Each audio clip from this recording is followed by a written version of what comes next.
I admired my chief instructor. He was a witty guy with a great sense of humor who knew how to get us to focus on what matters. An insistent message he drilled into us was, do not take risks you do not have to take. Stay within the practice envelope. Welcome to Create New Futures. Thought-provoking conversations with leaders, experts, and interesting minds. Join us as we explore ideas and reflect on practices that you can use and apply to create and shape the future. With your host, author, and strategy consultant, Aviv Shahar. This is Aviv with a new episode of Create New Futures. And this one is titled The Lethal Jackpot Updated.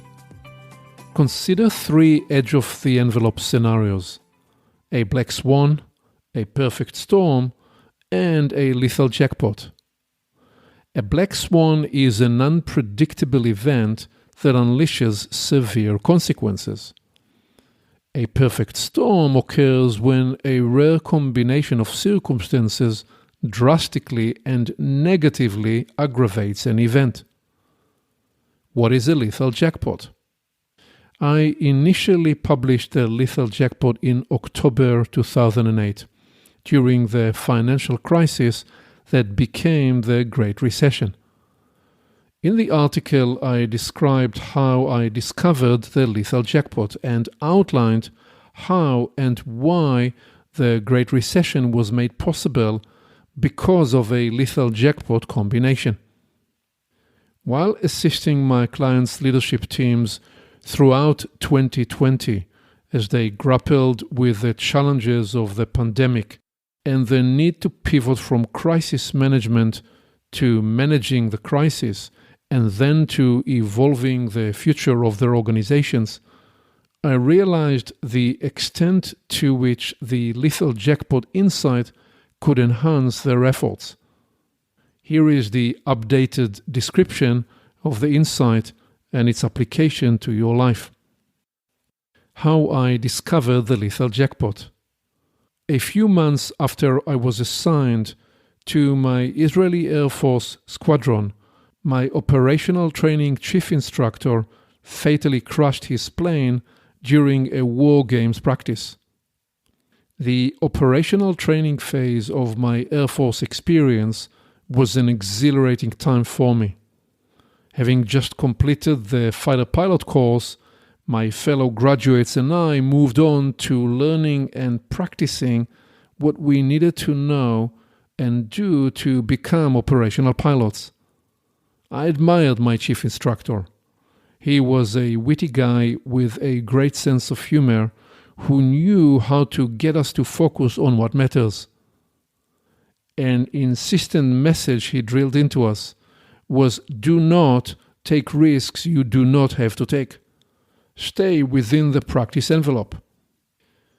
On that memorable morning, as an incredibly young pilot in my squadron unit, I was surprised and excited to discover my name on the board assigned to the formation participating in the Air Force-wide war games.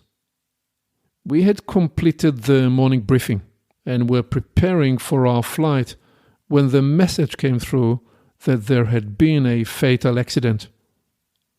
We soon learned the pilot was the formation lead and my chief instructor.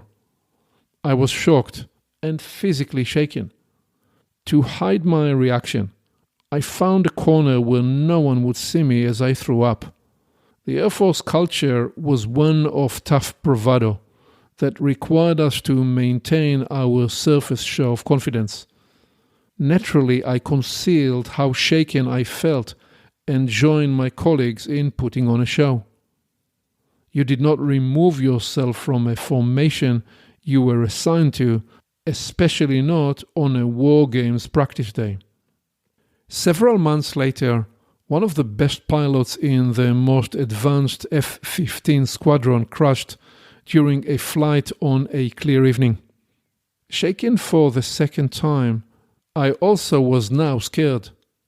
In just a few months, 2 highly proficient pilots among the Air Force best of the best had died when their planes crashed.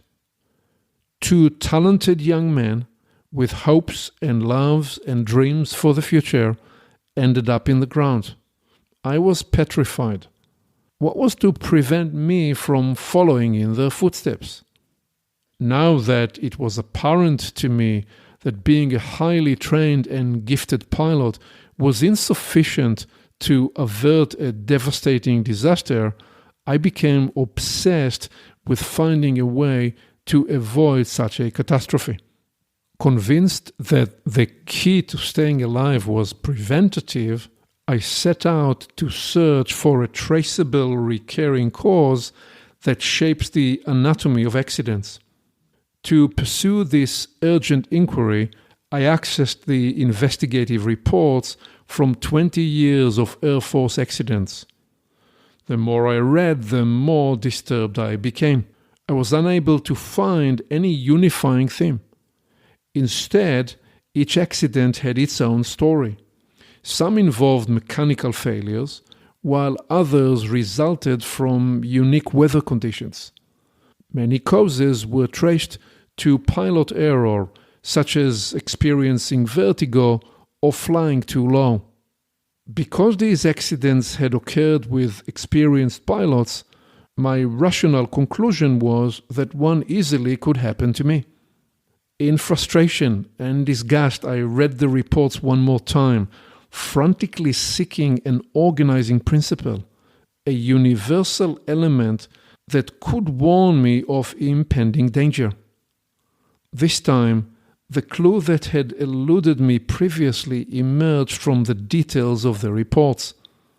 I realized that although each fatal event was unique, they all contained a meta-pattern.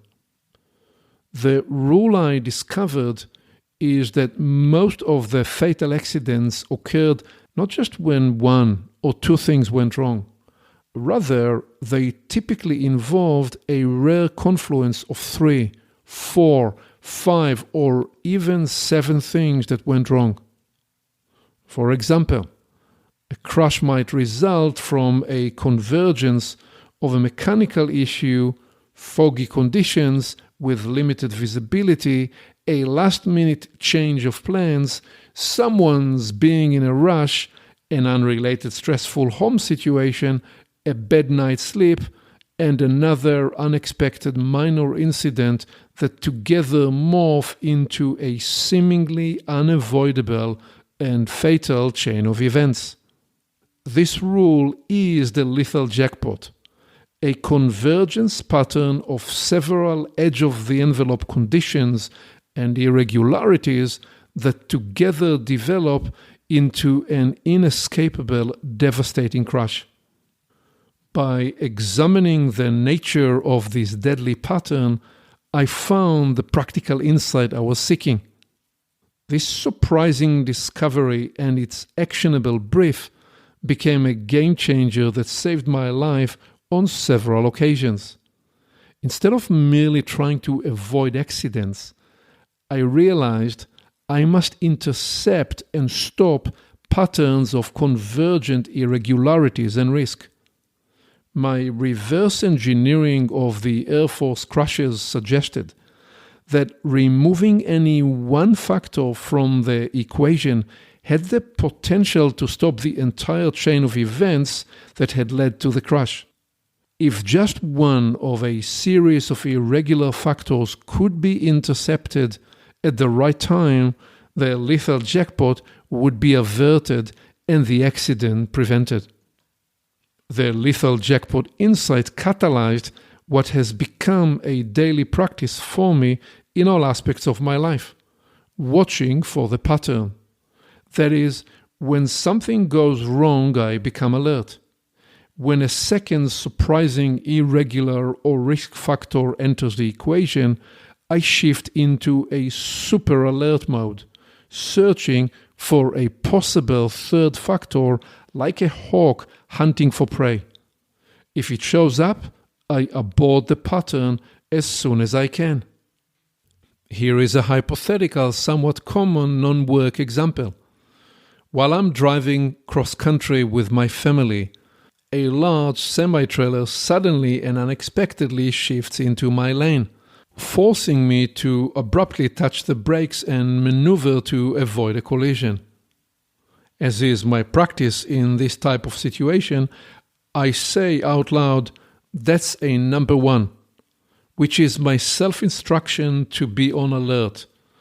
As we drive further down the road and experience a heavy rainfall, another driver cuts into my lane. I simply say, "That's numbers 2 and 3. To abort the pattern before it develops, I get off the next exit and we stop for a lunch break. Let me be clear, I'm not suggesting shying away from challenges. My choice is to not drive into twisters, and I'm not in the business of playing Russian roulette with my life. In the last several years as a solo consultant, I've engaged concurrently in 5 to 7 complex consulting projects with a variety of Fortune 500 companies while simultaneously participating actively in multiple non-profit endeavors. Given that my consulting work always is highly customized, I have decades of experience in operating on the edge of the envelope. The point is this: when you operate on the edge of the envelope, you must be vigilant about identifying and interrupting risk-converging patterns. Okay, so let's talk about applying the Lethal Jackpot insight in life and in business. In recent decades, many companies have aspired to achieve the highest levels of efficiency. In attempting to deliver more value for their shareholders, they developed lean operations, just-in-time supply chains, eliminated all redundancies, outsourced and offshored whatever they could. In certain situations, this sometime myopic focus on the short term resulted in less resilient organizations and more fragile systems. In addition, it created conditions that make organizations and systems more prone to experiencing the lethal jackpot. Resiliency and efficiency can produce conflicting imperatives and tough trade-offs, which is why context matters. For example, because of the catastrophic implications of plane crashes, multiple redundancies are designed into all aspects of avionics systems. Landing gears, fuel tanks, electronics, and radios all have built-in redundancies designed to be activated when a major system fails. In other industries, recent decades have seen the pendulum swing all the way to the extreme efficiency end of the resiliency-efficiency continuum. For example, many companies choose to operate with a single point of failure, such as having only one supplier of mission-critical components of their core business. Why? Because it is efficient to do so. The extreme focus on efficiency is a systemic problem. There is no one person to blame. Setting a goal of achieving the ultimate efficiency is in part a defense strategy to placate belligerent activist investors who otherwise might try to reorder company leaders' priorities. One obvious point COVID-19 brought home for senior leaders is that they must re-examine their strategic and operational assumptions. I anticipate companies will rethink their priorities to strike a sustainable balance between resiliency and efficiency. I encourage leaders to inquire about converging risk scenarios to develop anti-fragile systems and businesses. Upon reflection, several executives shared with me that a post-mortem of their own company's critical incidents, including major recalls, indeed suggested the existence of a lethal jackpot pattern. For example, A new production line that involved a first-time outsourced partner converged with intensified market demand and a leadership change. Those factors, in tandem with additional local irregularities, formed a classic lethal jackpot that resulted in a catastrophic incident for the company. Intercepting a lethal jackpot is not easy, especially in large global enterprises. In those and other type of organizations, several surprising irregularities may occur daily. So how do you separate the signals from the noise? The true answer is you often can't differentiate between them. In fact, today's noise may be tomorrow's signal. Therefore, leaders must infuse the organizational culture with vigilance, attention to details, and a genuine concern for people, employees and customers inside and outside the organization. The organizational culture and DNA must be cultivated 365 days of the year, not just in times of crisis. Additionally, leaders must build anti-fragile systems that are capable of identifying lethal jackpot patterns and are equipped to counteract or mitigate unwanted risks with agility and resilience. Now it's your turn. Turn this key. Where is a lethal jackpot emerging in your life? Recognizing irregular signs in your ecosystem, in matters of health, in relationships, at work, and with your teams is essential. Averting a vicious spiral descent in those critical aspects of your life is a part of conscious leadership. Remember, in most situations, you have the power and the responsibility to interrupt and stop a deadly spiral into a lethal jackpot pattern before the crash. Your first responsibility as a leader, creating a new future for yourself and your organization, is to be on alert so you can intercept and avoid irrecoverable disasters. You can inspire people to achieve their visions only when you're alive.